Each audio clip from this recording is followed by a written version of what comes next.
Assalamualaikum warahmatullahi wabarakatuh. Perkenalkan, saya Irwin Ahmad Wiryawan dari kelas 2D4 ITB akan mempresentasikan proyek saya, yakni proyek pra-BDBL Sistem Manajemen Peminjaman Ruang Kampus. Sistem ini saya bangun secara full stack dengan front-end React, TypeScript, back-end ASP.NET, dan database MySQL.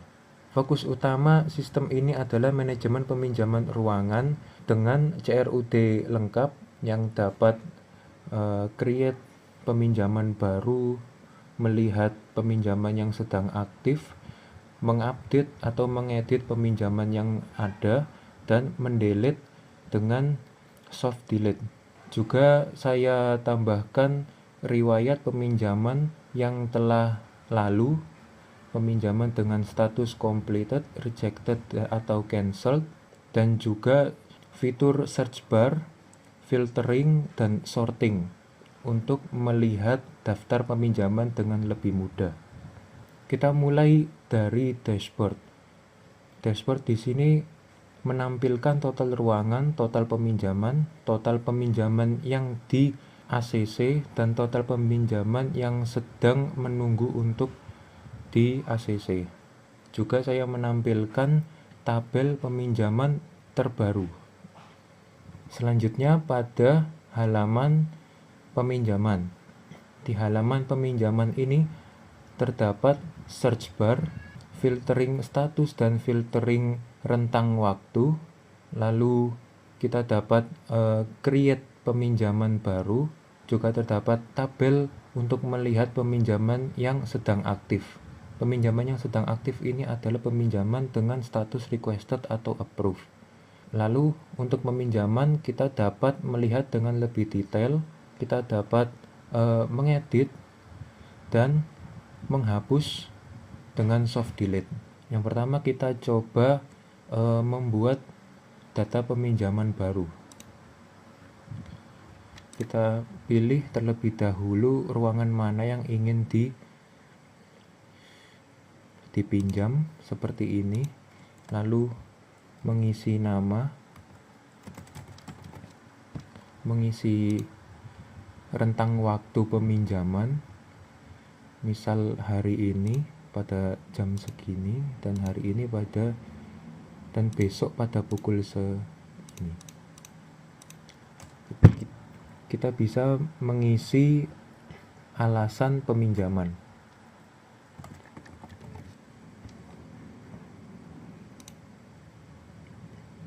Setelah berhasil meng-create, akan muncul di tabel.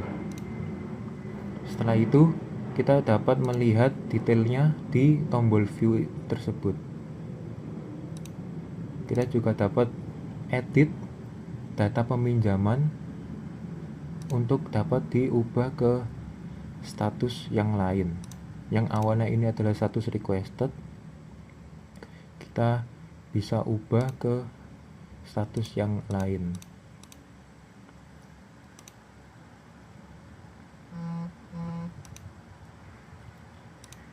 Di sini terdapat error conflict handling ketika status dari approve, semisal kita ubah ke requested, tidak akan bisa karena menyalahi aturan.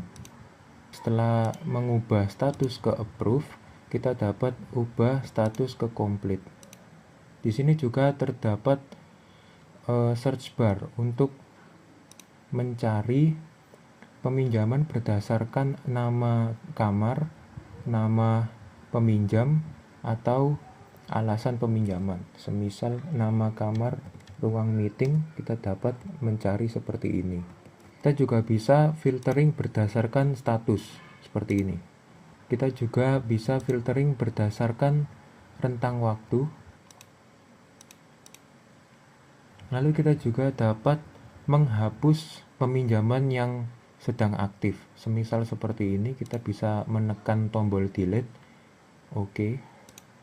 Nah, akan hilang dari list ini, namun tidak hilang dari database, melainkan akan diberikan tanda seperti ini yang telah kita hapus, ya ini akan diberikan tanda is deleted menjadi 1 dan dicatat waktu penghapusannya.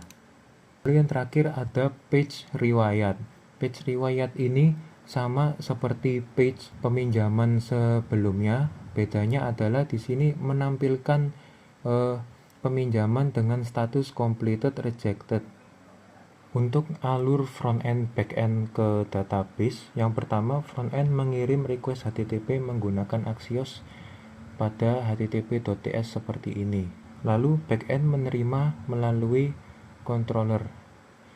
Di sini back end supaya dapat terhubung dengan front end diperlukan CORS supaya dapat terhubung dengan front end. CORS ini dapat diisi dengan port front end. Lalu back end berkomunikasi dengan database melalui Pomelo menggunakan kode seperti ini. Berikut untuk workflow Git adalah pertama membuat isu ke project, lalu mengerjakan dan dicommit dengan mereferensikan isu yang ada di project supaya dapat close isu secara otomatis. Di sini saya menggunakan konvensional isu yang benar, juga menggunakan konvensional commit sesuai industri. Lalu saya menggunakan semantic versioning dan release sesuai standar industri. Baik, sekian dari saya. Mohon maaf apabila ada salah kata. Wassalamualaikum warahmatullahi wabarakatuh.